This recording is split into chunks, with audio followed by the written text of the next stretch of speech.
Hi and welcome to the Mystery to Mastery site. It seems like far too long since I've spoken to you. Life has been unbelievably busy, which is great, and in this industry of freelance playing you never know where you're going to end up, what you're going to end up doing. In fact, I was just on tour with an unbelievable genius named Tim Minchin, comedian, singer, songwriter. Tim Minchin versus the Orchestra. What an incredible show. So if you have the chance to check him out, I recommend you see some of his stuff. Now, backtracking. Win a win pack. I haven't forgotten. It's just I haven't been around to do it. So the winner of the February win pack is Ashley Buxton from the UK. And for March is Theo Fix from the Netherlands.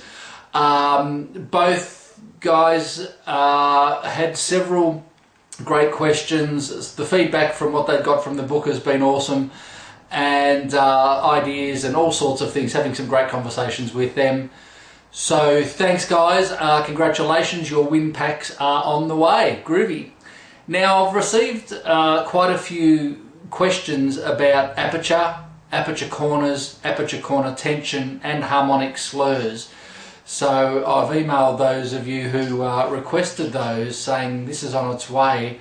Even though the questions may be slightly different from each individual, the ideas behind what they're asking are very interrelated. So I just want to quickly touch on again, as maybe a refresher if you've seen some of the other videos, or if you haven't looked through all of the other videos, just an insight as to how to efficiently improve your aperture, the workings of your aperture, and how to get around the instrument in a very free, loose kind of way. The biggest problem in all brass playing, especially trumpet, is pinching of the aperture and overblowing.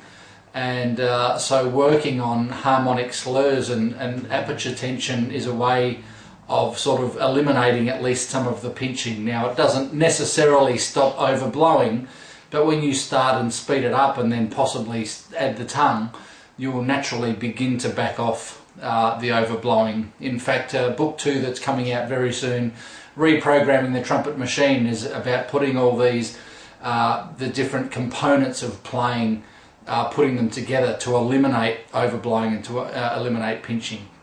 But for now, the aperture corner tension, let's just start by saying ah-ooh, ah-ooh, ah-ooh. Okay, it might sound and feel a little strange, but what we're doing is you will feel the aperture corners come in. They're loose, ah, and then ooh, ooh, you'll feel the corners grip, ah-ooh. Now it's the gripping in right at the corners of the aperture that is very fundamental to pitch change. So once you start and discover, you don't actually need to move much or anything, and then turn the vocal cords off and use that air. If you can get that feeling in your body, then you've got relaxation in the body, therefore you've got resonant air coming out of the body. It's a term I use, resonant air. In other words, you're going to have a resonant sound because there's no strain in the body. Now you may pick up your mouthpiece or put your trumpet on and go, there's no way that I can possibly play like that. And that's where the visualizer is just crucial, because the brain is so determined to form and shape the way that you've been doing it. To do it any other way is quite difficult. So the visualizer eventually may allow you to just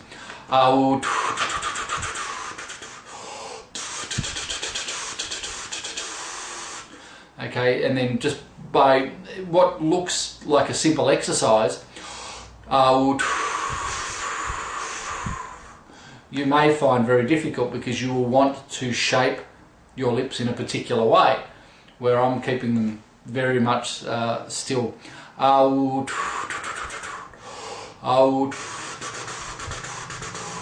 And once you get used to that sensation, then placing the mouthpiece on and doing all the steps from the basic videos is actually quite simple.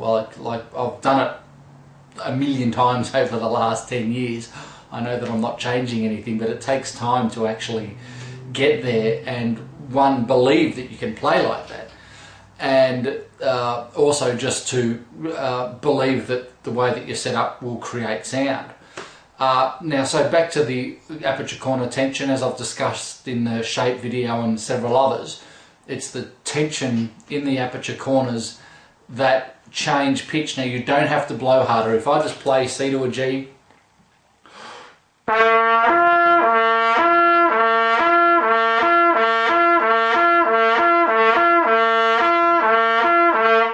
there has to be movement to change pitch. Now, it's the tension at the corners which changes pitch. So for the girl who asked about how to improve harmonic slurs, in fact on a French horn, Olivia, yeah, it's all about starting off slowly and recognizing the change, and then when you can feel what you're doing, then you will be able to speed it up. Now, what often happens is that you'll be pinching down in the middle of the lip, and then you're driven to push your air to change pitch. So there is your overblowing and your pinching, where in actual fact, it's the middle doesn't have to change at all. You don't have to do anything to the middle part of your lip. They just need to be loose and vibrate. It's the tension in the corners, oh, oh, that are coming in that way, oh, oh, and you'll see my jaw move, especially in this part of the register. We're moving a fifth from my C to a G. That's the biggest kind of harmonic movement there is on the entire range of the instrument, so there's going to be the most movement there.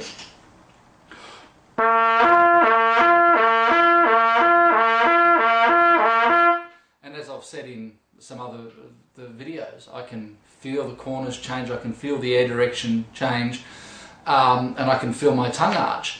Now, if you can keep the sound resonant and free and speed it up,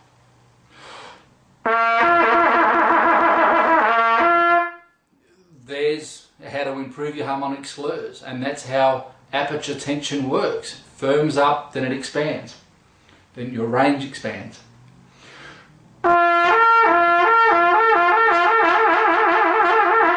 if you're someone who's pushing your air to change pitch, you will have to turn that off as the exercise gets faster. Now, Arben has this exercise in his book, but most people don't do it, and he's actually got it faster than what I do it in my book, but it's just one of the fundamental exercises that you must do.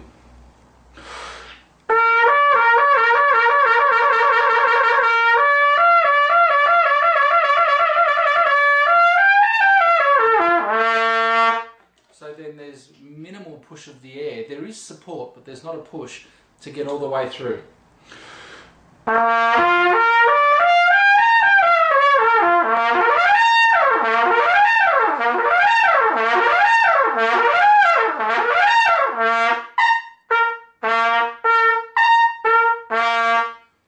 Okay, so that's a bit on how the aperture and the aperture corners work. That's how to improve on harmonic slurs.